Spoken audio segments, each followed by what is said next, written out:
Recently I created a game named Bomber which I have published on the Play Store, and here are the 8 things that I learned during the process coming up.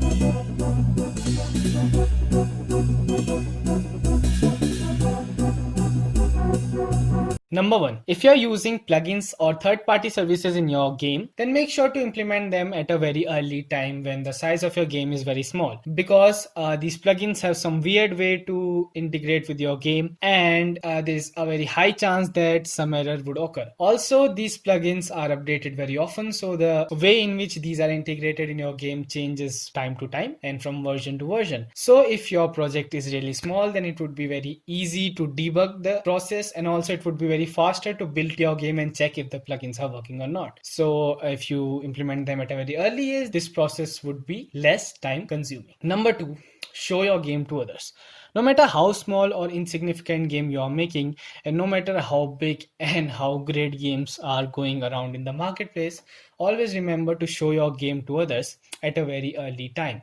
Either you can share some screenshots, some gameplays, and things like that to social media groups, subreddits, Discord channels, or you can create devlogs. By this way, you can attract potential customers and potential players for your game. Also, showing your game at a very early time to other players and other developers would give a good direction to your game, and they would give quite good feedbacks to you, and in all, it would help you in a great way. Third one is you need to find playtesters for your game.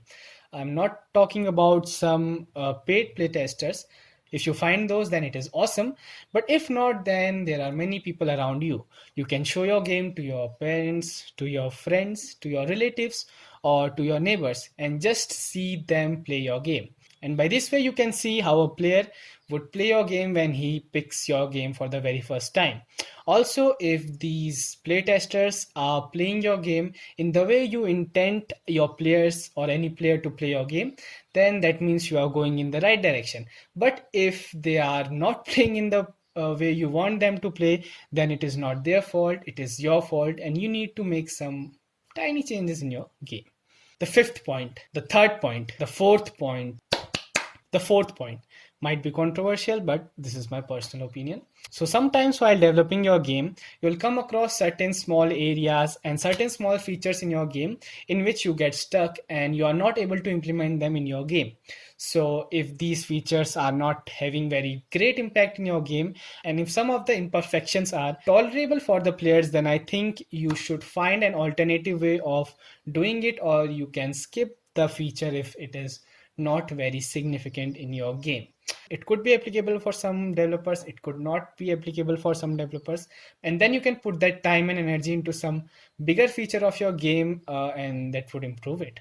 The fifth tip, it's quite a silly and quite happens to me only, I guess, but if I'm developing a game and if I develop the game for quite a long time, and then if I try to build the game, then it is sure that I will encounter some kind of errors, maybe some errors related to some files or errors related to the SDK, JDK or NDK paths, and then my whole day is spent in just figuring out what the error was. So it might not happen to you, but I think if you have done your development work for a particular day then and keep your laptop aside and just build your game, I think that would be beneficial and you won't encounter any errors. But if you encounter any errors, then you know that the error was not in the previous build, so it would be easier to debug. The sixth point is always keep backup for your game. Creating games are really hard and it is very time consuming and also energy consuming process. So the last thing you want that you have created a game and due to some error your file crashes or your computer crashes, all the files of your game gets corrupted and you need to create that game again. So instead of that, what you can do is you can time to time keep backups for your game.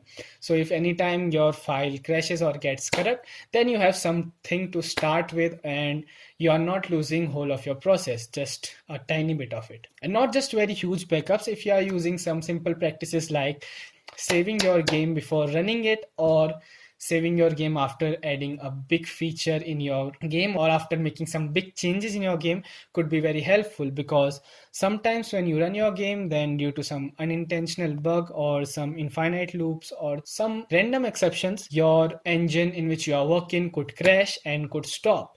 And next time when you open your engine, then you'd find that 2 or 3 hours of your work has been vanished because you didn't save the game. So it is a good practice to just use Control S and save your game each time you do stuffs like that. 7th tip. Sometimes you are stuck in a particular feature in your game and you need to brainstorm to find the best way in which you can implement it. And then when you find the way of implementing it, then you are so excited to see that feature working in your game that you quickly write the code and implement it with the particular prefab or game object and see that working in your game. But in this process, many times we miss out, and in a hurry, we create the script in a very layman, in a very unoptimized way. Just like naming variables and function in a very random way, X, Y, Z, A function, B function, C function, and linking them in a very unoptimized way. So you might think that next time you would come and change the script, but if you come next time, if you look at your script even on the next day, then it is very hard to figure out what is going on. So to stop this from happening, what you can do is at least you can put comments in your game while you are creating a script, you are creating a new script, and use variable names that you can tell what the function of the variable is or what the function of that particular function is. And 8th and the last point is, now you have implemented all your plugins, you have shown it to everybody, you have completed your game, everything goes well, and now you have published your game. But that's not the end. That's where second phase of game development starts. After you publish your game, you need to collect data and feedbacks regarding your game as soon as possible and as much as possible. By these data and feedbacks, you can ensure that there is no unintentional bugs and glitches in your game. Also, with the help of these data, you can check if the level of your game is correct, what kind of next update you can make in your game, and whether your audience is liking the game or not, or which area of the game you need to improve, what more features you can add in your game, and how you can create more better and more stable update for the next time. And even if it's just a starter or a learning project, then by collecting those data and feedbacks, you can improve your next game and you can find out what your audience likes and what your audience dislikes. Just a final piece of advice from my side. If you are creating games, then don't think too much, just create what you like.